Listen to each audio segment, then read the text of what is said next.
Bismillahirrahmanirrahim. Assalamualaikum warahmatullahi wabarakatuh. Waalaikumsalam warahmatullahi wabarakatuh. Para konco-konco semuanya, para sahabat semuanya, alhamdulillah rabbil alamin, puji syukur kita haturkan kepada Allah Subhanahu wa taala. Pada kesempatan malam hari ini kita dapat berjumpa bersama dan sholawat serta salam kita kepada Nabi Muhammad Sallallahu Alaihi Wasallam.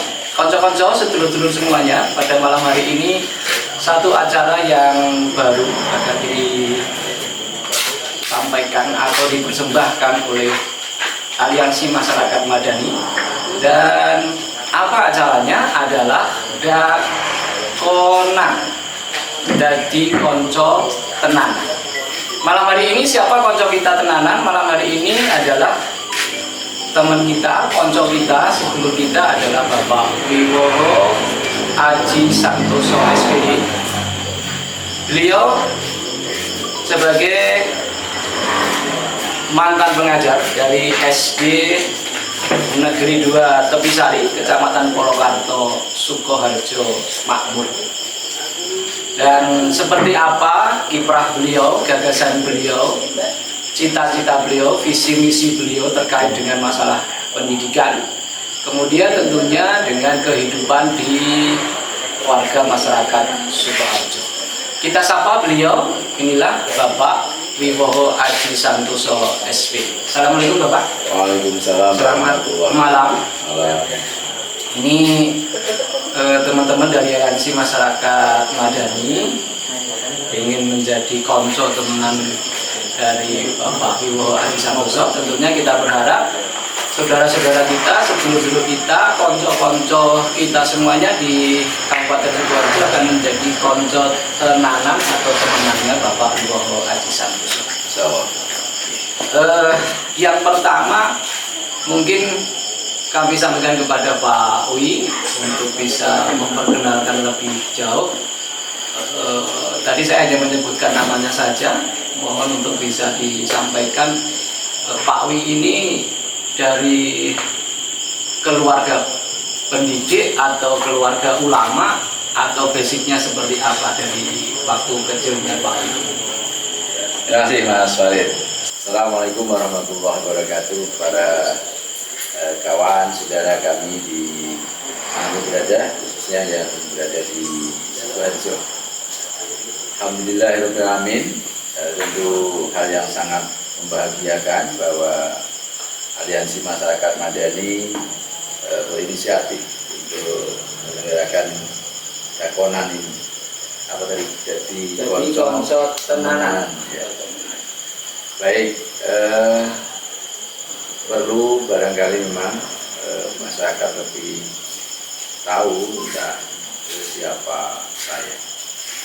Jadi saya terlahir ya di kampung ini, hanya rumahnya agak di depan.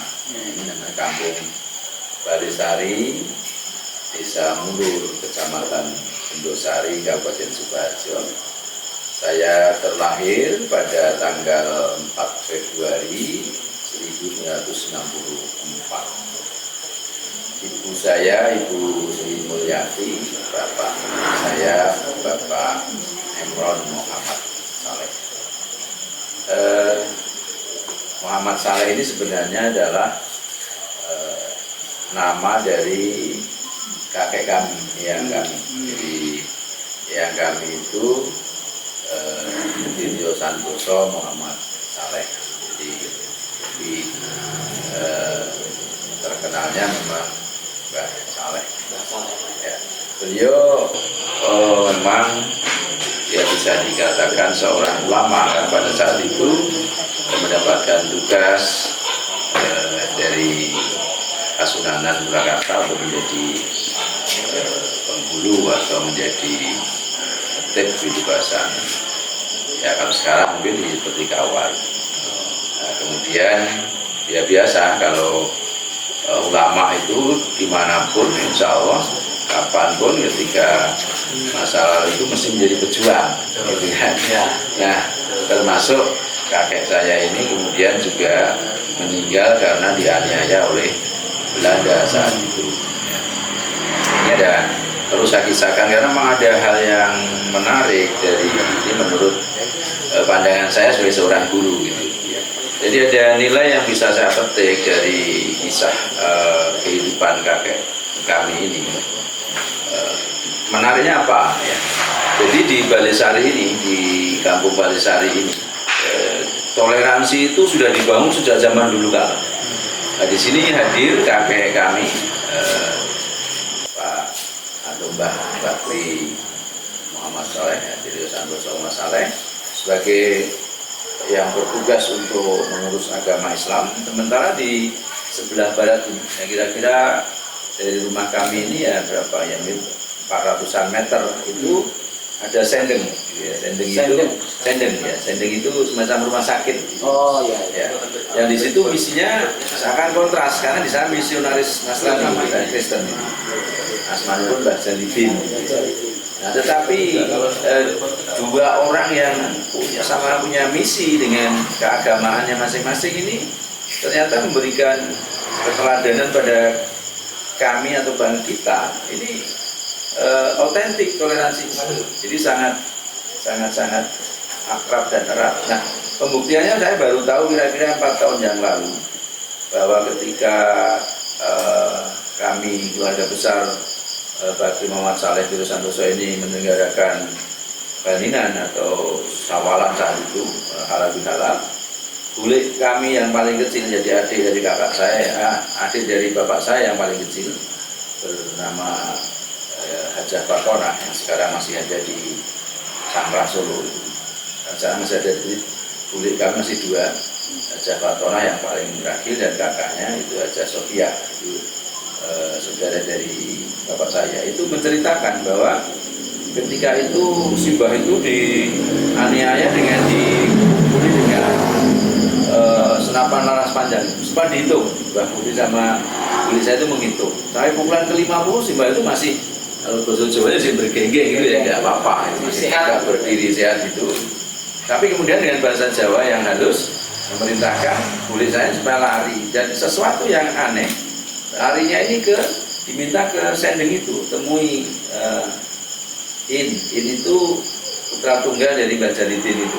Nah, ya, sebaya dengan kulit saya. Kemudian ke sana, lalu sembunyikan di dapur. Karena di situ sudah bangunannya kayak bangunan Eropa. Saya masih tahu ketika masih melihat lah sisa-sisa kejayaan sendeng itu ketika kami SD tahun-tahun 73, 74, 75 kami masih biasa main ya orang asli kan ya, main nekeran gitu ya, termasuk dakonan begini nih ya, itu wah itu sangat panjang. Itu yang lain dulu pakai keragel itu ya, upinya itu sana sudah bagi sejarah memang itu bergaya Eropa. Nah itu sudah dibangun.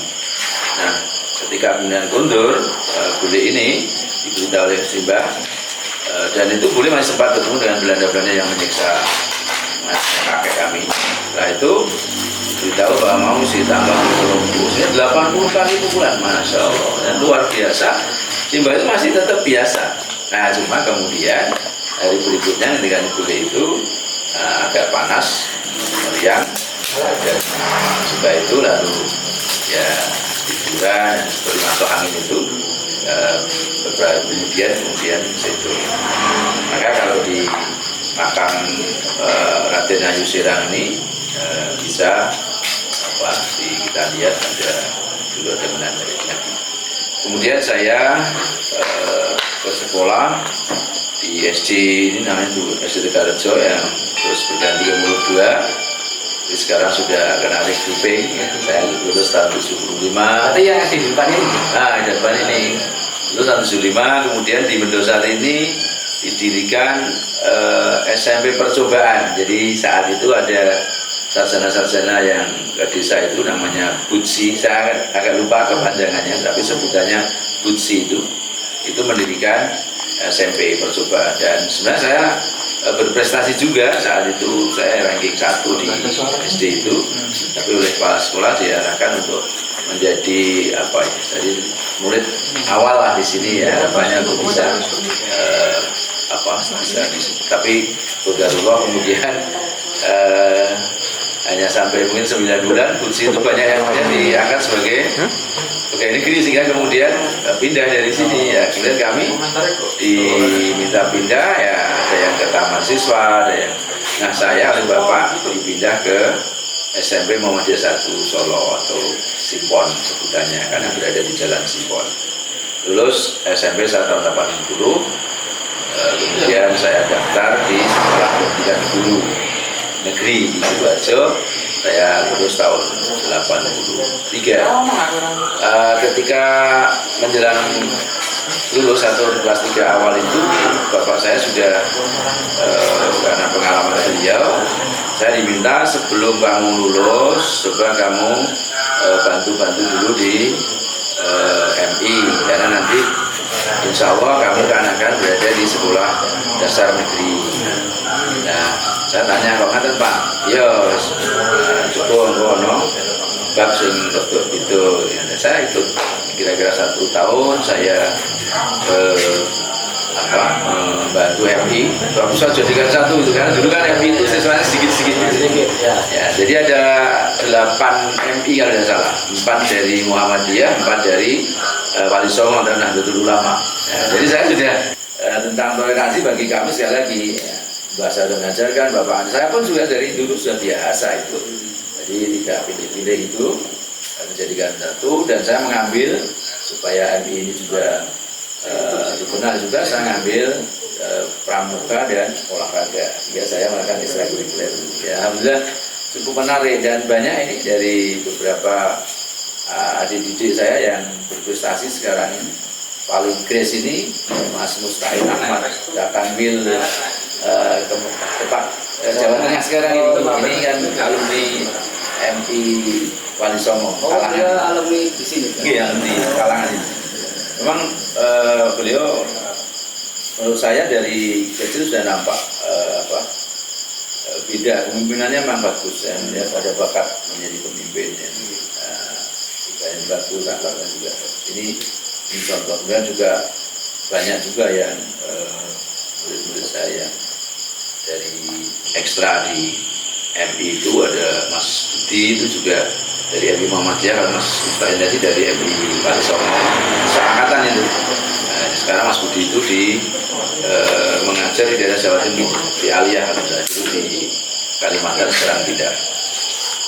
Dan yang lain termasuk sekarang Kepala MI Muhammadiyah Tunjungan ini juga murid kami. Ya, ini contoh-contoh nilai-nilai yang bisa kita ambil. Nah, lalu 1 Mei 1984 saya mulai menjadi calon pegawai negeri sipil di SD Negeri Tepi Sari 2. Oh, jadi dari Tepi Sari 2 itu sejak awal saat ada di situ sampai akhir nih?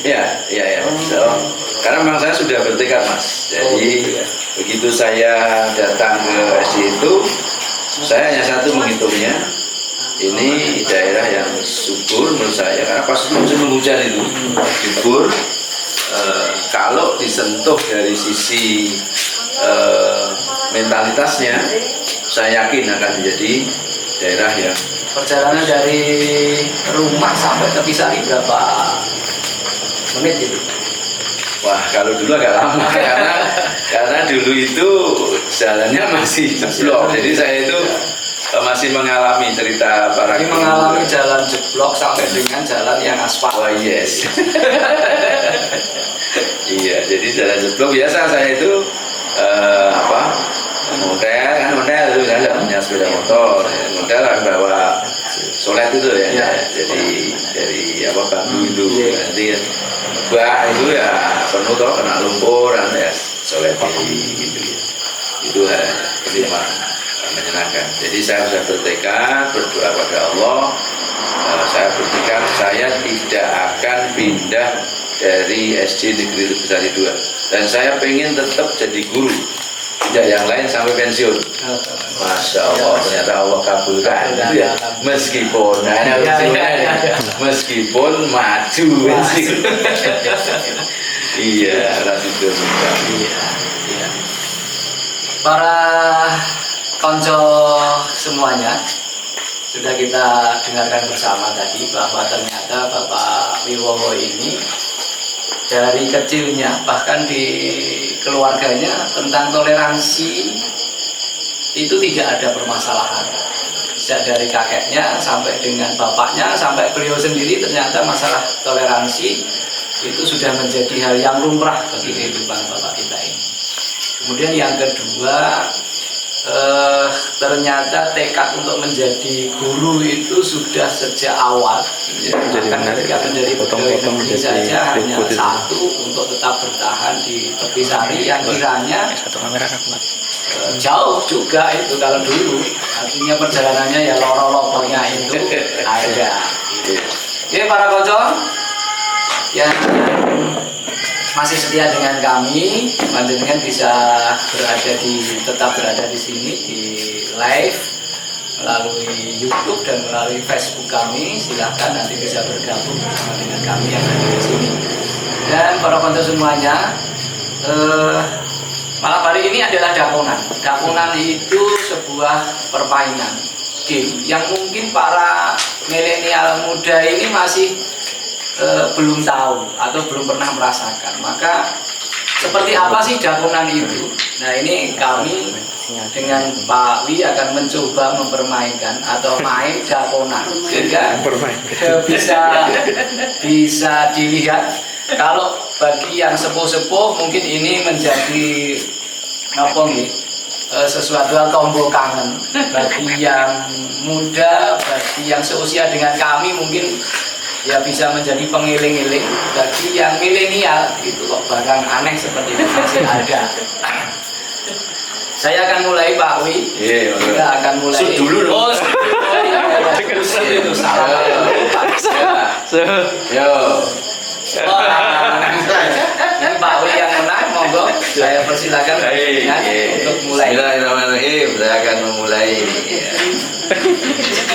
Dakonan itu seperti ini, para konco. Di sini, nah, masuk. Satu-satu. Oh, monggo, sudah bisa, nggak nyampe. Bisa nyampe, ya. Saya akan ambilnya, saya kira bisa di mana-mana. Ya, silakan. Orang loh, kamu yang sini. Ya. Berarti begini aja. Saya bagian yang timur, Pak Wi tadi bagian yang barat. Ya. Kelihatannya jalannya ke kanan ya. Ya dari sini. Ke sana udah. Ke kanan. Ya enggak, no. Itu nih Pak Wi. Ya terus lanjut. Nanti ditaruh. Di sini toh, ini saya ambil Pak Wi. Ketoknya menang saya ini Pak.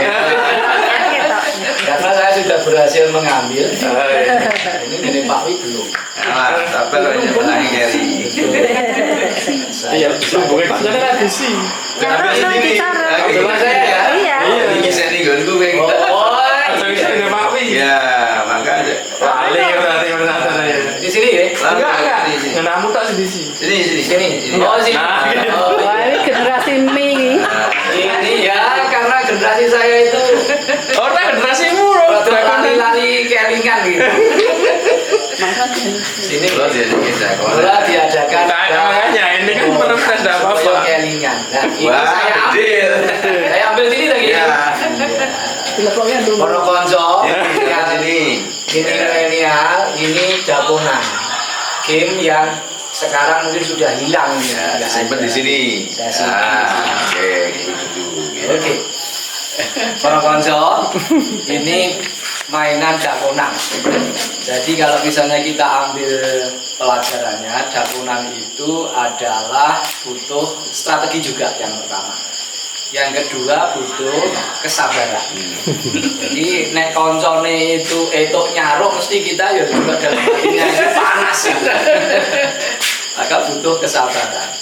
Tetapi dari dakonan ini ternyata juga bisa menumbuhkan rasa perkawanan. Konco itu tadi. Maka malam hari ini ada dakonan. Jadi konco temenan. Dengan siapa? Dengan Pak Wibowo Aji Santoso. Kita lanjutkan masih dengan Pak Wi. Tadi kita masih berbincang dengan di awal yang dengan Pak Wi. Berarti memang cita-cita dari awal itu memang menjadi guru Pak. Iya, Karena dari latar belakang keluarganya ini ulama itu pasti dekat dengan pendidikan di masyarakat. cita-cita awalnya sudah menjadi guru, bahkan luar biasanya ini satu tempat udah pindah-pindah ini, gitu. Pak Wi bisa diceritakan kira-kira ketika panjenengan masuk sebelum jadi pegawai negeri dulu deh, ketika panjenengan masih swasta sudah mengajar belum Pak? Sudah mengajar.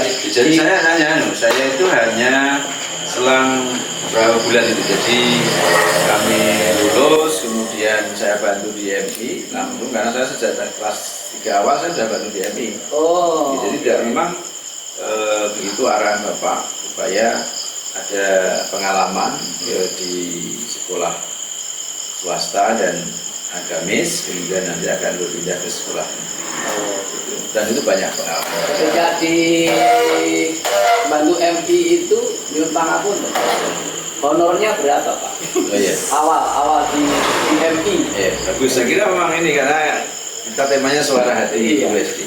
Ini menarik memang. Justru di istilah saya menyelami kenapa Bapak dahulu untuk saya membantu MI. Karena saat itu MI itu mesaknya pol. Jadi gurunya sebut-sebut dan bukan belum standar belum standar guru apa kualifikasi pendidikannya. Kemudian ya gedungnya juga seadanya, apalagi swasta kan. Jadi jangan tanya honor. Kami justru kemudian disinilah saya semakin ditempa bahwa memang segalanya itu membutuhkan uang kepada saya. Tapi uang kan bukan segalanya. Jadi saya lebih berorientasi kepada bagaimana menempa diri dengan mengajar, tapi kemudian bukan honornya yang justru kemudian kita menyelami namanya perjuangan seperti ini. Jadi saya bisa membayangkan bagaimana dulu baik Muhammadiyah, Nahdlatul Ulama itu membuat sekolah kan harus biaya sendiri. Nah, saya merasakan itu, Masya Allah. Saya betul hormat ya, saya betul-betul angkat topi itu pada bapak guru-guru sepuh, terutama yang di swasta di Madrasah Ibtidaiyah yang saya tahu di Indonesia ini baik Muhammadiyah maupun NU itu luar biasa perjuangannya. Dan saya mendapatkan tempaan berjuang itu diantaranya dari situ. Jadi jangan kemudian pawaan perahu. Pawaan perahu itu ya akhirnya upah dan bayar. Ini enggak, saya banyak mendapatkan pelajaran perjuangan dari sini. Karena kalau tanya honornya ya seingat saya honor itu berupa beras dari urunannya atau ya dulu kan pegawai negeri itu dapat beras juga. Nah dari Pak Guru MI yang sudah menjadi pegawai ketat saat namanya Departemen Agama itu sudah negeri-negeri itu kan dapat beras. Nanti mungkin satu guru diambil satu rekon atau apa. Ya saya menerimanya itu. Jadi tetapi sekali lagi saya sangat bersyukur ketika meskipun hanya singkat ya, saya singkat kira-kira ya 2 tahunan lah dari sebelum lulus sampai dengan setelah lulus itu saya bantu MI dan itu dari 8 sekolah dan jadikan 1 meskipun ya hanya sedikit tapi saya bisa menanamkan jiwa nasionalisme melalui pramuka. Saya bisa mendidik mereka untuk menjadi mukmin-mukmin yang kuat gitu ya dengan olahraganya, karena saya mengajarkan olahraga baik itu atletik, permainan maupun khususnya pencaksilat. Walaupun basicnya bukan di olahraga Pak ya pendidikannya. Ya memang saya bukan di olahraga, tapi saya katakan tadi rata-rata dari keluarga ulama itu memang dibekali setidaknya supaya suka olahraga, karena kan al-mu'minu qawiyyu khairun wa habba ilallah gitu. Jadi mukmin yang kuat itu lebih baik dan lebih dicinta oleh Allah daripada yang lemah. Terkhusus di pencaksilat biasanya putra-putra dari ulama itu memang tidak ditempat, dan saya berbahagia mendapatkan tempaan melalui Bapak Sukri. Ya, konco-konco, ini tadi cerita bahwa ternyata Pak Wi ketika mengabdi di MI itu ya honornya beras, turunan dari bapak-bapak ternyata. Dan alhamdulillah bagian dari pengalaman yang kemudian menjadi bekal dari beliau ini untuk mengabdi lebih lanjut di dunia pendidikan. Mungkin saya agak tarik sedikit Pak. Tadi jenengan kan dengan mengatakan bahwa di MI itu ada MI Muhammadiyah dan ada MI Nahdlatul Ulama. Ini bagian yang menarik. Apakah ya tadi di awal jenengan ngendikan bahwa keluarganya Pak Wi ini sudah terbiasa dengan toleransi. Apakah dari awal memang panjenengan ini ada mampu dengan apa ya dua organisasi besar ini itu ada, apakah sehingga tidak canggung langsung bisa menyatu dengan antara MI Muhammadiyah dengan MI NU itu Pak? Ya, yang pertama memang karena memang di keluarga kami agama itu untuk diamalkan, bukan hanya untuk di teori, belajar sebagai teori, ya enggak, harus diamalkan. Itu prinsip bapak kami dan kemudian Pak D itu banyak kan di sini ada 3 bersaudara. Bapak saya ini yang kecil, kakaknya namanya Bu Haja Mardia itu ibu dari Pak Mas saya ya Pak Samu Sahlan almarhum ya, komandan pertama di Indonesia ini. Kemudian Pak D saya yang lebih sepuh lagi, Pak D Yusuf Muhammad Soleh itu ini bapaknya Pak Mas Muhammad Ali, Mbak Siti Aminah, Bu Rahayu, Mas Arifin, Mas Iskandar, juga Bu Siti Aminah, Mbak Badria, ini beliau seorang guru ya. Nah, bagi kami kebetulan juga keluarga besar kami ini memang rata-rata jadi motor di organisasi Islam yang saat itu yang besar kan 2 ya, Nahdlatul Ulama dan Muhammadiyah. Nah, kalau yang itu biasa, kalau kami Baninan setiap Syawal minggu pertama itu bertemu, dan yang Abdul Jalil itu ya ada yang aktif di NU, ada yang aktif di Muhammadiyah. Ini hal yang biasa, seperti tokoh yang terkenal di kalangan kawan-kawan Nahdlatul Ulama itu ada misalnya Mbah Lim, Pak Muslim, Pak Imam Pura itu Pak D kalau saya. Kemudian Pak D Abdul Rahim itu yang memang 2 sosok yang beda menurut pengamatan saya. Jadi kalau Kiai Abdul Rahim itu keilmuan yang kalau saya pandang saya yang ilmiah gitu, kitab-kitab yang kitab ilmu. Sebenarnya kalau Salim ini lebih pada khos kan, Kiai khos itu. Nah, sementara yang di Muhammadiyah juga adalah dari tokoh-tokoh. Ini hal biasa. Ya, konco-konco semuanya, ini tadi ternyata ya, tidak jauh dari toleransi itu, dari Pak yang diajarkan kepada kita semuanya, bahwa toleransi itu hal yang wajar. Toleransi itu adalah sebuah kelaziman untuk kita bersama. Jadi ya mari kita lakukan bersama-sama. Konco-konco semuanya, masih bicara tentang di dunia pendidikan Pak, di awal-awal pendidikan tadi setelah di swasta mengabdi, kemudian menjadi pegawai negeri pertama di Tepisari. Awal di Tepisari itu gajinya jenengan berapa itu? Awal ya, 80%-nya itu kalau nggak salah 13.000 sekian ratus sebenarnya. Pasnya agak paling 13.000-an. 13.000 lebih sedikit ya, gitu. Ya, 13.000. Tahun berapa itu Pak? Tahun 84. Tahun 80. Tapi kalau dikuskan dengan emas ya cukup banyak juga sih. Ya, kalau saya ini generasi kami ini sudah generasi cukup enak sebenarnya di guru, ya. Tidak seperti yang tahun 60-an sering DC. Ya, kalau dulu katanya tahun-tahun awal kemerdekaan itu kalau jadi guru itu paling siap karena disilik calon orang tua. Tapi ketika saya sudah dipilih. Jadi sudah dipilih ya. Artinya di eranya Pak Wi itu bukan menjadi tidak lagi disirik-sirik tapi sudah dipilih gitu. Ya, tapi memang belum sekarang. Kalau sekarang ya mungkin sudah lebih menghormati ulama tadi. Para konco semuanya, kita masih bicara dengan Pak Wi, dan Pak Wi sekarang sebenarnya menurut Pak Wi, guru itu seperti apa sih sebenarnya menurut Pak Wi? Ya, pertanyaan menarik. Sungguh sesuatu yang lama mengganjal di hati saya terkait pertanyaan tadi. Jadi begini, sebenarnya guru itu seperti apa ya? Guru itu kan ulama, itu artinya orang yang punya ilmu. Nah, padahal kalau dalam keyakinan kita Muslim, ulama itu kan salah satu anbiya, pewaris nabi. Maka guru itu sebenarnya harus seperti apa? Ya, guru itu adalah harus menyadari bahwa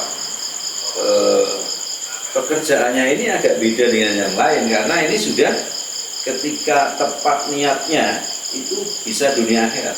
Gitu. Jadi kenapa? Karena memberikan ilmu kepada orang lain. Nah, asal niatnya itu lillah. Kita tahu kan ketika dalam ajaran Islam orang meninggal itu kan putus amalnya, ya, ilamin salasin ya, jadi tiga. Ya, salah satunya adalah ilmu yang bermanfaat. Maka ini mestinya guru itu seperti apa? Yang pertama, saran saya, kita yang jadi guru ini bersyukur, mensyukuri dengan sedalam-dalamnya, karena kita bekerja pada pekerjaan yang sangat dekat dengan selamat dunia akhirat, gitu ya. Nah, ini artinya bahagia dunia akhirat. Lalu pekerjaan yang lain juga bisa sih, tapi di sini saya tidak bicara tentang terminologi guru dengan dari sisi agama tadi ya.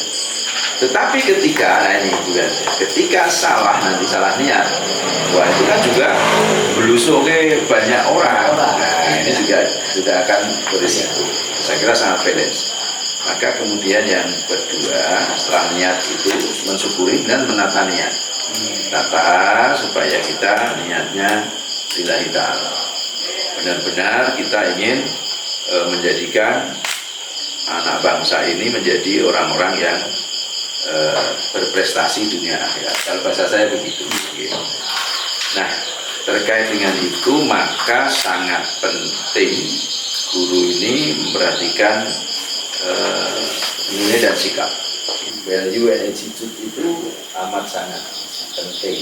Nah, inilah yang kemudian membuat saya agak risau sekarang ini. Ketika, tapi ya karena ini kahanan tadi ya, kahanan. Kemudian pembelajaran itu tidak dengan tatap muka, tidak dengan bertemu guru langsung. Ini yang saya minta orang tua itu kan juga harus bertanggung jawab ya. Jadi mohon mensikapinya tidak sama, harusnya mensikapi terhadap anaknya tidak sama ketika anak kita itu, anak orang tua itu bertemu langsung dengan gurunya. Nah, sekarang ini kan dengan online, dengan daring ya. Nah, ini kalau transfer knowledge transfer atau transfer ilmu itu bisa. Tapi ketika bicara tentang nilai dan sikap, inilah yang terjadi. Karena nilai dan sikap itu adalah keteladanan. Maka mari para guru ini juga di sela-selanya mungkin menyempatkan diri untuk visit atau apa, bisa bertemu atau cari cara dengan protokol kesehatan yang pas bisa bertemu mungkin seminggu sekali atau karena memang di sini kalau dibiarkan begitu dan orang tua kan juga banyak yang harus bekerja, berapa persen sih yang bisa mendampingi terus ini saya agak khawatir, termasuk saya pesan pada para pakar itu coba hasil dari ini generasi yang sekarang mengalami seperti ini itu coba dilihat nanti kira-kira 2 tahun 3 tahun yang akan datang itu kira-kira ada hal yang berbeda enggak yang terjadi, artinya menghasilkan perilaku yang seperti apa ini generasi yang seperti ini. Jadi saya sangat gemar dengan teknologi, artinya komputerisasi dan macam-macam bagus lah, tapi tetap dari sisi pendidikan saya berharap guru ini menyadari bahwa dirinya adalah murabi, orang yang bertanggung jawab menuntun muridnya, kira-kira begitu. Jadi seorang guru itu adalah pembawa ilmu, kemudian dia harus mengajarkan. Maka seorang guru tentunya harus berhati-hati supaya Sekaligus juga mendidik. ya, dan juga mendidik. Maka harus sangat berhati-hati supaya anak didiknya itu benar-benar pada jalan yang lurus, jalan yang baik. Iya. Iya. Baik. Kemudian Pak Wi, untuk tadi disampaikan bahwa menurut panjenengan ini ketika seorang murid zamannya Pak Wi dulu di awal-awal sama dengan sekarang itu, menurut Pak Wi kira-kira bedanya ada di mana? Apakah sikapnya atau ya sebenarnya kemudian dari sisi penerimaan ilmunya atau apa? Ya inilah mungkin rahasia yang mungkin orang banyak tidak tahu. Sebenarnya kenapa sih Wibowo itu nggak mau beranjak dari guru? Artinya tetap menjadi guru, nggak ke kelas sekolah atau yang lebih tinggi, dan kemudian tidak pindah dari satu tempat. Karena jujur saya punya niat dan memang saya ingin melihat perkembangan kurikulum negeri ini. Karena kurikulum itu yang buat pemerintah. Nah, sehingga saya akan bisa membaca insya Allah, arah pemerintah itu kemana gitu, terhadap anak bangsa ini. Gitu. Nah, karena saya juga bergerak di bidang dakwah, saya akan mencoba menyelaraskan gitu. Hal-hal apa yang kemudian saya harus masuk untuk membantu supaya output dari anak didik kita dan generasi muda kita itu bisa selamat dunia akhirat. Tadi saya harus melihat perkembangan. Nah, ada hal yang menarik, apa yang tidaknya, tapi saya kira sebenarnya sudah tahu bahwa anak itu dididik kalah zamannya. Ada hal yang sampai kapanpun mestinya harus menjadi perhatian kita adalah tentang unggah-ungguh. Gitu. Jadi saya melihat unggah-ungguh ini agak dalam tanda petik ini ya, agak dikesampingkan atau bahasa kasarnya mungkin rada sepele ini. Ya, banyak kita yang sembrono, kita itu ya bisa, saya sebagai orang tua atau kawan guru sebagai guru itu sembrono, ya tidak begitu fokus bahwa yang namanya unggah-ungguh itu menjadi kata kunci, dan itu dibawa dunia akhirat terus. Sekali lagi orientasinya kadang-kadang mohon maaf kok tekan akhirat, iya karena memang saya contohkan kalau yang muslim mungkin sudah hafal semua gitu tentang kisah Al-Qamah. Sahabat Al-Qamah itu kan siapa sih yang mampu menandingi kalanya kita sekarang ini tentang solehnya beribadah dan macam. Tapi menjelang meninggal atau ketika sakaratul maut, kenapa nggak bisa mengucap la ilaha illallah? Ternyata karena durhaka kepada ibunya. Nah inilah yang kemudian dimaafkan oleh ibu lalu bisa ditalkin. Nah saya dari hadis itu saya bawa betul di dalam mengajar dan mendidik di SD itu, bahwa saya harus menjaga unggah-ungguh itu. Jangan kemudian ini bahasa Indonesia, mau bahasa Indonesia, bahasa Inggris, bahasa Arab pasti ada unggah-ungguh. Dan menurut saya guru harus menjadi teladan, mau menjadi teladan, bukan hanya bisa memberikan contoh. Maka saya pesan pada istri bahwa sebagai istri ya harus bosok pada suami, pada saya. Saya juga akan memimpinnya. Anak-anak kami juga saya buat untuk bosok. Ini contoh kami. Jadi harus menjadi perhatian kita bersama. Kemajuan teknologi hebat sekali anak-anak sekarang, tapi ada kecenderungan meninggalkan unggah-ungguh atau tokoh-tokoh, dan itu akan sangat merugikan bangsa. Ya, kira-kira itu. Jadi kalau ada ahli yang mengatakan terjadi degradasi moral itu ada benarnya sekarang ini. Saya kira iya. Meskipun non sewu ya, kita bukan berarti kepengen guru itu di sembah-sembah itu bukan, tapi guru itu dalam rangka. Saya melihat kalau dulu itu misalnya saya katakan, wah kuitku gelubrut mendut itu, nanti sudah murid atau ketika istirahat, Pak, kalau membaik gitu. Nah, gitu ya. Itu biasa. Nah, sekarang jadi cuek bebek. Ini tidak boleh terjadi, tidak boleh terjadi. Tidak boleh terjadi. Kita harus kembali. Teknologi oke, harus terus kita ikuti, tapi tadi nilai dan sikap ini tidak boleh diambil. Toto kromo ini menjadi hal yang sangat penting bagi kami. Dan yang kedua, guru-guru sekarang juga saya harapkan mempelajari yang sudah dulu banyak hal yang bisa kita pelajari dari sisi humanisme. Misalnya kemerdekaan belajar. Bagi saya sebenarnya itu bukan hal baru. Saya sejak dulu kalau jadi guru pertama itu memberikan kemerdekaan. Contoh misalnya dari sisi jam masuk. Nah, ini mungkin dulu saya dikritik habis-habisan. Ya. Jam masuk itu kan menurut saya gini, misalnya jam masuk jam 7, oke. Untuk kedisiplinan yes. Tapi kasuistis, saya masih ingat namanya X gitu ya, nanti tidak pakai anaknya ini ya, kalau nonton ini. Sekarang pasti sudah jadi bapak. Itu sering kalau pon atau dan kliwon, nah, pasaran Sukarjo itu, dia itu sampai sekolah jam 8, hampir setengah 9, dengan sepeda yang masih ada ancuk-ancuknya itu, kayak bulan itu. Apa sebab kira-kira? Betul kayu sih. Ya, jadi di keluar sana di tepi sari, ke arah karet itu. Kemudian dia jual ke Pro 5, bayangkan. Montel. Saya hormat dan saya jempol. Awalnya dia takut masuk saya, sampai ke rumahnya saya parani. Orang saya ngerti, orang saya pekewo nek telat. Mergo telatmu betul kayu loh, nggih Pak. Ya wis mlebu. Nah mungkin mlebu wis biasa, ada apa-apa. Karena saya tahu, saya home visit itu begitu. Oh, kenapa dia jual kayu? Karena kondisinya seperti ini. Nah kalau kemudian saya streng, Suranto. Ah, ini yang saya kritik. Jangan melakukan generalisir terhadap kondisi anak didik. Jadi ketika belajar biasa, kemudian anak yang sudah pinter itu ya saya sendirikan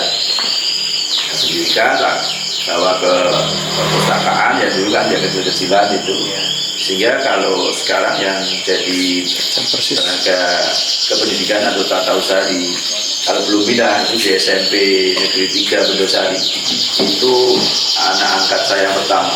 Jadi itu murid saya yang kalau tidak ketiga, dia putra seorang janda. Saya melihat anak ini tekun, pinter. Saya melihat betul dia punya bakat untuk akademik. Maka saya dekati, saya minta orang tuanya untuk sekolahkan. Kalau saya tadi belum saya ceritakan barangkali ya. Saya mengajar pertama di Tepisari itu. Kalau tidak salah murid saya pertama 38. Itu yang melanjutkan ke SMP kalau tidak salah hanya 3 kira-kira Dari 30. iya, hanya 3 sehingga masih sangat jarang anak itu. Nah, maka saya termotivasi bagaimana daerah yang demikian hebat ini memunculkan anak-anak hebat. Nah, salah satu namanya Mas Sugimin ya, itu saya titipkan di SMP Indonesia 1 ini. Ibunya ada ya Mas guru, dulu kan masih bujang ya. Nah mungkin pripun biaya ini. Oh deh, mungkin pulau bantu. Ya saya bantu itu saya katakan ini kemudian bukan ujub ya, hanya karena ini sharing pengalaman. Ya anak angkat saya pertama. Jadi sebelum ada kota saya sudah melakukan itu karena nurani tadi. Anak ini pintar, anak ini harus dibimbing, keluarganya demikian yang saat ini kondisinya. Dan luar biasa anak itu tanggung jawab sehingga lulus SMP dia masuk SMA pegawai montel sampai sarjana montel itu masih nurun saya ya saya kan dulu montel juga ya luar biasa dia sekarang sarjana bisa dilacak itu jadi kalau belum mutasi itu di SMP di 3 itu dia. Terima kasih Pak Wi. Para konco semuanya masih bersama dengan Japonan. Jadi konco teman malam hari ini tetap bersama dengan Aliansi Masyarakat Madani. Ya, malam hari ini konco kita adalah Pak Wi Aji Santoso. Pak Wi, kita ini bicara masalah di pendidikan. Saya kira dan Pak Wi ini ternyata ya wong desa. lahirnya ya neng desa. Putra asli Sukoharjo berarti. Asli bingit. Asli. Sampai lahirnya juga di Sukoharjo, pensiun di Sukoharjo. Mungkin Pak Wi bisa memberikan nilai-nilai tradisional bagi kita semuanya. Monggo Pak Wi, mungkin ada tembang yang mau di sampaikan kepada kita bersama bisa disampaikan dengan kanca-kanca. Siap video. Mau coba nggih. Ya, saya ini agak serak-serak itu. Suara saya mas. Mas Percaya. Gini. Nora gampang wong urip yen tan wero urip pira uripe padha lan kebu anggur kebu daging ira kalal yen pinangano pan manungsa dagingipun yen pinangan pasti karang. Nah itu untuk ini bagi pemirsa yang ahli motorbike saya dikritik nanti kalau saya salah. Kan mesti itu yang untuk orang dewasa. Kalau boleh satu lagi untuk yang edukasi untuk yang anak-anak. Jadi ada itu di Gambuh kan salah. Sekar Gambuh ping catur kang cinatur olah kang kalantur tanpa tutur katulo katali kadaluwarsa katutup kapatopan dadi awon. Ya, tapi ada juga Pak, Tapi yang pertama dan yang kedua saya kira bisa diungkapkan itu maknanya. Wah ini unggul ya. Luar biasa sekali dari sisi perlu disampaikan apalagi kepada para konsumen milenial supaya karena juga belum tahu ini bahasanya kan bahasa rada bul. Ini padahal nasib loh. Nasib Jawa. Nasib Jawa. Jadi yang pertama tadi itu kita diingatkan bahwa orang gampang lah, itu orang gampang. Orang ngerti apa hakikatnya urip gitu ya. Nah hakikatnya urip itu sebenarnya kan kalau menurut saya kayaknya Sang Pangripto ini adalah ahli Quran. Karena ini bisa dilihat saya agak lupa itu ayat surat dan ayatnya. Nah, kalau tidak salah Al-A'raf itu ya ayatnya 119 sekian. Di situ kan Allah mengertikan manusia itu diberi hati, tetapi dia tidak menggunakan. Lahum qulubul la yafqahuna biha. Jadi diberi hati tapi tidak digunakan. Gitu. Kemudian orang itu diberi mata tapi tidak digunakan. Lalu diberi telinga la yasma'una biha, tapi juga tidak dipakai untuk mendengarkan. Nah, maka disebut dengan ulaika kal an'am balhum adol, gitu ya. Jadi yang seperti itu orang urip orang gunake ati, orang gunake meripat, orang gunake talingan kados sing dikersake Gusti Allah, kuwi gur kaya kewan. Bahkan disebut itu balhum adol, luwih ino lebih hina daripada binatang. Maka mari kalau kita kepengin tetap menjadi makhluk Allah, hamba Allah sing jenenge menungso, jadi sitah yang paling onjo itu ayo gunane rasa paroso, gitu. Urip iki gunane ati. Oh, nek tak ngenekke anu wong iki aku nek dingenekke lara ati aku aja ngenekke wong. Aku nek dingenekke ra seneng ya aja ngenekke lah gitu kan. Nah, itu kemudian gunake meripat ya kita melihat kanan kiri lingkungan kita baik alam maupun sesama. Lah kok saya suwe kok tanah ini semakin tidak subur misalnya gitu ya. Oh harus ada organik. Nah, pupuk kandang. Saya menggalakkan itu kalau setiap menjelang Idul Adha kan jualan kambing dan jualan sapi lewat sini. Sebenarnya saya punya maksud supaya anak-anak muda kita ini cinta potensi desa, ya. Kenapa syariat kurban itu dengan hewan? Karena sangat untuk balancing alam.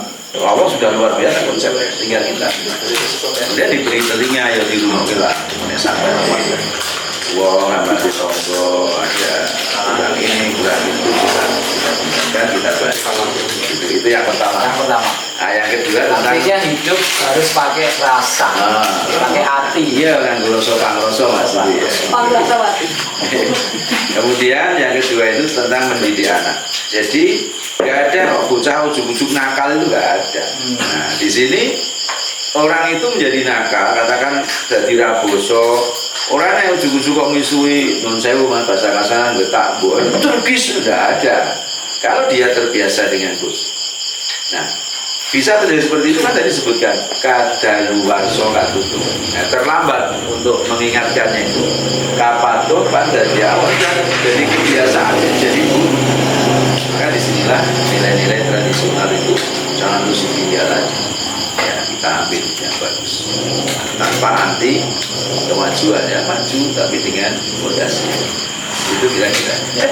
Makasih Pak Wi, konco-konco semuanya masih bersama dengan kami di Aliansi.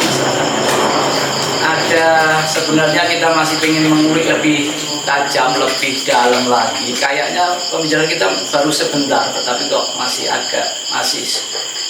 masih banyak hal yang harus kita cari, harus kita ulik dari Pak Wi ini. Mungkin sedikit lagi Pak Wi. Kita tadi sudah bicara tentang keluarga panjenengan sendiri. Pak Wi ini dalam keluarga itu bisa diceritakan sebentar saja mungkin. Kira-kira nikahnya itu kapan? Kemudian sekarang putranya sudah berapa ini?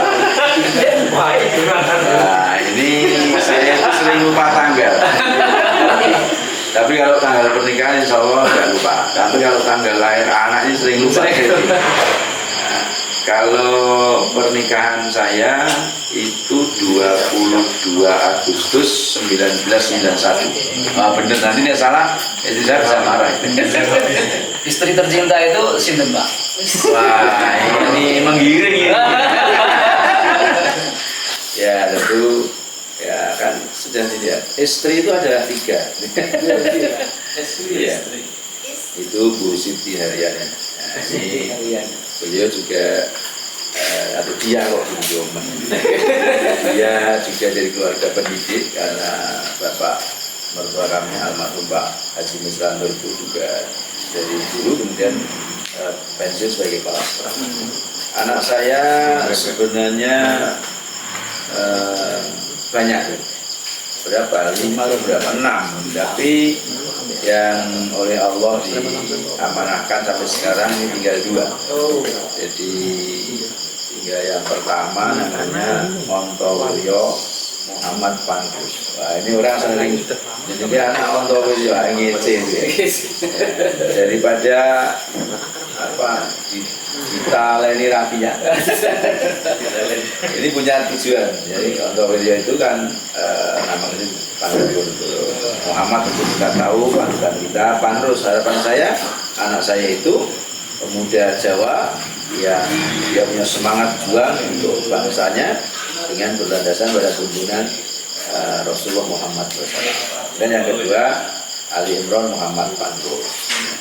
Yang pertama bekerja di Sarta Taru dulu karena dia istilahnya di pesantren lalu S1-nya di umum di peternakan Undip. Sedangkan yang kedua ini dia sekarang jadi fisioterapis di rumah sakit PKU Muhammadiyah Sidoarjo. Nah ini sekilas itu. Yang mau pisanan boleh daftar. Para kaca semuanya, ada menarik ini keluarga. Nanti kita bisa kulik lebih dalam dan tentunya kita pengen sebenarnya melihat istrinya beliau, putranya beliau. Nanti kita hadirkan. Kita bersama dengan Aliansi Masyarakat Madani, kita akan hadirkan bersini bersama-sama. Kemudian kita akan cerita-cerita tentang keluarga beliau ini. Tetapi malam hari ini kayaknya istrinya belum datang, jadi masih belum bisa bersama-sama dengan kawan-kawan. Satu hal yang perlu dicatat, di istri saya ini dandan cantik. Saya memang persyaratan jadi istri saya itu nggak boleh bengesan. Sebagai pertanyaan terakhir Pak Wi, pertanyaan terakhir ini para konco, mudorosone panjenengan atau kerisauan panjenengan terkait dengan situasi di Kabupaten Sukoharjo, lebih kepada situasi demokrasi politik itu kira-kira sampai sejauh ini seperti apa Pak? Jebak ini. Ya, jadi Sukoharjo ini sudah bagus. Saya orang yang, meskipun saya bukan politisi, tapi saya orang yang senang terkait dengan politik. Saya selalu mengikuti. Bagi saya anak muda itu harus tahu politik. Maka saya sejak dulu, karena kebetulan keluarga kami ini memang keluarga politik, ya, jadi garis keturunan bapak ini memang biasa keluar masuk penjara saat zaman dulu, karena memperjuangkan rakyat. Dan kayaknya semangat itu mengalir dari darah kami termasuk saya. Sehingga ketika melihat ketidakadilan itu agak gimana gitu ya. Nah, Sukoharjo ini sebenarnya sudah bagus, tetapi saya melihat masih ada ruang tertentu yang kurang bagus, tapi masih bisa ditendang. Saya tentu saya minta selamat dan terima kasih kepada pemangku jabatan pemerintah yang melakukan itu, baik eksekutif maupun legislatif. Tapi saya masih melihat ada hal yang dalam hal keadilan ini agak mengusik. Keadilan ini agak mengusik. Ya, menurut saya ini saya agak, karena ini mungkin agak mohon maaf pada para pejabat baik eksekutif maupun legislatif kalau kata-kata saya ini salah dan mungkin agak membuat nggak enak di hati, tapi sungguh ini dari lubuk hati paling dalam. Saya melihat ketidakadilan, karena kalau ini dibiarkan, saya kasihan para pejabat kita ini akan diadili di akhirat saja. Ini bahaya. Jadi yang pertama, tugas pokok fungsi antara legislatif dan eksekutif ini belum begitu ideal seperti teori yang saya pelajari di sekolah. Satu contoh nih misalnya, terakhir ya, saya tidak tahu benar salahnya ini ya, tapi saya mendapat curhatan dari beberapa anggota dewan untuk menentukan ini tentang anggaran COVID-19 di perubahan dari 68 sekian miliar menjadi 364 miliar ini konon katanya tidak melalui persetujuan formal legislatif. Nah, ini saya nggak tahu persis, boleh direcek, tapi yang jelas ada beberapa anggota dewan yang curhat begitu. Nah, tapi sekali lagi di sisi lain juga cukup bagus. Lalu kurang menyentuhnya pemerintah atas potensi-potensi yang ada di Sukoharjo. Nah, saya contohkan talenta muda kita di akademik maupun non akademik itu luar biasa. Jadi kita lihat juara-juara dari Sukoharjo, baik di olahraga, seni budaya maupun siswa teladan, sekolah berusaha itu luar biasa. SSB kita, contohnya sekolah sepak bola kita itu kan sering juara di langganan di Jawa Tengah. Kenapa tidak punya Liga 3 gitu ya? Nah, ini contoh kritik saja. Ya, mohon maaf saya lagi bagi yang kurang berkenan, tapi ini suara hati dan juga atas diskusi dengan beberapa keluhan daripada teman.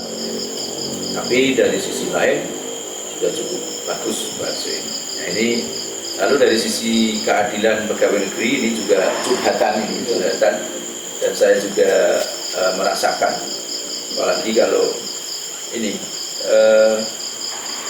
mutasi pegawai ini terkesan like and dislike, jadi senang dan tidak senang. Ini yang saya kira nggak bagus. Kalau ini tidak ada yang memberikan kritik, saya kira kurang bagus. Dan kalau sampai itu sebuah ketidakadilan atau dalam bahasa agama itu menzoliman, mohon maaf ini sampai di akhirat ya.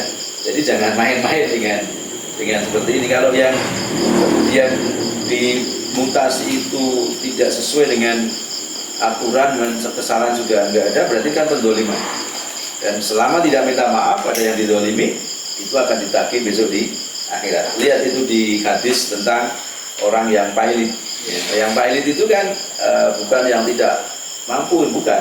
Tapi mereka yang menzolimi orang lain, tidak minta maaf, maka kemudian dia ditagih di akhirat. Jadi sekali lagi mohon maaf para bapak atau ibu yang mungkin kurang berkenan dari kritik saya ini, sekali lagi saya mohon maaf yang sebesar-besarnya. Nah, apalagi kalau dibawa ke politik ini, dan kenapa kemudian ini perlu diungkap ya, karena tadi saya ingin Sukoharjo ini ya makmur, tenang, makmur yang dalam semboyan kita maju, aman, konstitusional, mantap, minggu rapi, yuk tenang gitu loh ya, berdasarkan konstitusi kalau kita melangkah dan sebagainya. Dan makmur yang sungguh-sungguh, makmur ini terakhir ini kita lihat kan keresahan dari aparatur sipil negara dan perangkat desa ini cukup banyak keluar pada saya ya, diceritani kok bagus ngeten ini ya. Saya nitip ini mumpung ini mau ulang tahun kemerdekaan gitu ya. Ya kita ini sudah 75 tahun ya merdeka. Ya mari merdeka tenang gitu loh. Jadi ojo nganti ya, merdeka kok ning fisike. Nah, kemudian atine pikirnya itu terbelenggu itu, ketakutan dan sebagainya. Ini sangat tidak produktif, sangat tidak produktif. Jadi pegawai negeri atau aparatur sipil negara yang di bawah tekanan, under pressure ini, meskipun hebat sebenarnya potensinya tidak berani, karena memang ini yang harus dikritisi. Jadi marilah kita fair play itu dalam hal apapun, konstitusional. Jadi kalau misalnya ini menjelang ini terus merembet ke pilkada, tidak apa-apa. Ya. Ke pilkada misalnya, ya kalau ASN itu netral ya netral lah, jangan ditekankan dan dibawa-bawa, intimidasi. Ya. Ini, saya hanya mengingatkan para pejabat yang punya kewenangan, ini panjenengan harus bertanggung jawab dunia akhirat. Ya, saya pinjam istilahnya Buya Hamka itu. Ya, jadi hidup itu sekali, sudah itu mati. Maka kita harus benar-benar bertanggung jawab. Sekali lagi saya sebagai bagian dari masyarakat Sukoharjo dan temanya suara hati Guru SD, jadi sudah yakin saya tanya adalah pada Guru ini, saya lama ya, jadi saya itu hampir 36 tahun, tepatnya 36 tahun kurang sebulan jadi guru. Nah, jadi saya bisa merasakan. Mudah-mudahan ini tidak berkelanjutan, karena yang menjelang pilkada, bahkan sudah ada warning dari Bawaslu. Sukoharjo ini IKP-nya tertinggi. Ya, jadi ini yang harus indeks kerawanan pemilunya tertinggi. Jadi ya, saya juga insya Allah akan jadi bagian dari itu kan ya enak juga. Tapi saya bertekad untuk bisa menjadikan Sukoharjo ini kondusif lah dalam pemilu kada. Insya Allah, tentu bersama-sama rakyat semua. Mohon maaf sekali lagi ini nampil. Ya. Terima kasih Pak Wi, para konco semuanya, masih bersama dengan aliansi masyarakat Madani yang sudah menjadi konco temenan Pak Wi. Kita sudah banyak sekali berbicara dan mengetahui suara hati dari beliau. Ternyata beliau ini dari kecil dan bahkan dari keluarganya toleransi itu sudah menjadi kelaziman di kehidupan Pak Wi ini. Kemudian yang kedua, masalah sosial itu menjadi sudah kebiasaan beliau dari keluarga, dari sejak menjadi guru sebelum menjadi pegawai negeri, bahkan sampai kemudian beliau menjadi pegawai negeri hanya satu tempat saja. Kemudian yang ketiga adalah ternyata banyak sekali keresahan yang dirasakan oleh Pak Wi terkait dengan di bidang pendidikan, di para siswa, bahwa ada semacam keresahan tentang sikap dan perilaku bagi siswa-siswa kita yang pada akhir-akhir ini atau sekarang-sekarang ini harus kita waspadai bersama, apalagi terkait juga dengan masalah pandemi yang sekolah melalui PJJ. Sehingga dikhawatirkan masalah attitude, masalah sikap ini menjadi sesuatu hal yang mahal, sebelum terlambat perlu kita jaga bersama. Dan yang terakhir tentunya terkait dengan masalah di Sukoharjo, mari kita bersama-sama membenahi bersama, kemudian kita hadir bersama untuk di wilayah Sukoharjo menjadi bagian dari ibadah kita, menjadi bagian dari kebersamaan kita untuk kemakmuran Sukoharjo. Saya kira begitu, konco-konco semuanya. Dakonan pada malam hari ini kita akan insya Allah akan bertemu lagi dengan panjenengan. Dan Pak Wi ini masih banyak sebenarnya yang harus kita kulik terkait dengan masalah keaktifan beliau di pemuda, di olahraga. Jadi para teman-teman milenial, saya kira wajib untuk kalau shopping ngerti Pak Wi itu, saya kira ini sangat banyak karena beliau sangat aktif di bidang kepemudaan. Milenial itu pasti akan bersama dengan beliau. Baik, para